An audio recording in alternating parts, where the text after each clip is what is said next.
Why free markets work and why they don't. Note: there is no perfect system. It's impossible to learn without failure. The exchange of goods in a free market system has existed since the Stone Age. Even many animals freely trade. The rules are simple. I will exchange what I worked for what you made. If it is not fair, you don't trade.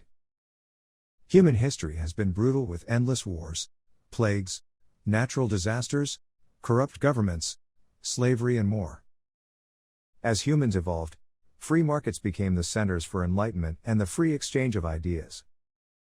This enlightenment and free market system slowly began to lift the world out of its brutal existence and poverty.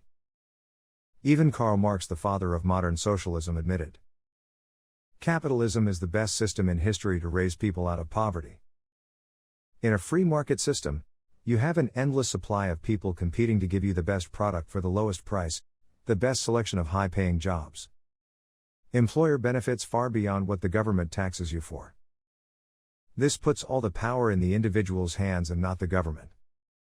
Authoritarian socialist governments know this. They realize if free markets are left alone to succeed, it would eliminate the need for them. In the end, only a small logical equal justice system would be required. Massive giant corrupt authoritarian governments would not exist. However, socialist bureaucracies must constantly expand their powers and control over everyone. This validates their existence. Free markets are the socialists' biggest enemy.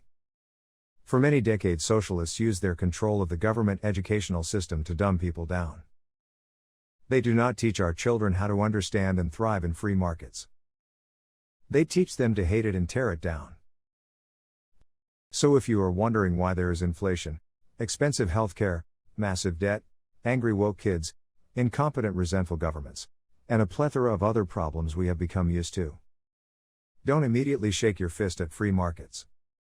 Socialists constantly corrupt normally honest and competitive corporations with mutually taxpayer-funded bribes. They become partners in crime. Social media control is one small example. Look at it this way: free markets have a massive army against it. If governments put any effort into helping the people understand free markets and educating everyone to thrive in it, then everyone's world would be exponentially better. Now, after decades of stupidity training, all we have to show for it is a bloated, incompetent bureaucratic nightmare.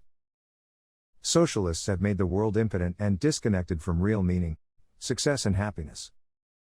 In closing, Vincent de Gournay, the famous French economist, defined free markets in 1814 as follows: "The individual is the basic unit in society and has a natural right to freedom. That the physical order of nature is a harmonious and self-regulating system. This system requires a logical legal system that applies fairly to people, businesses, and governments equally." Thank you. Please subscribe for more enlightening videos.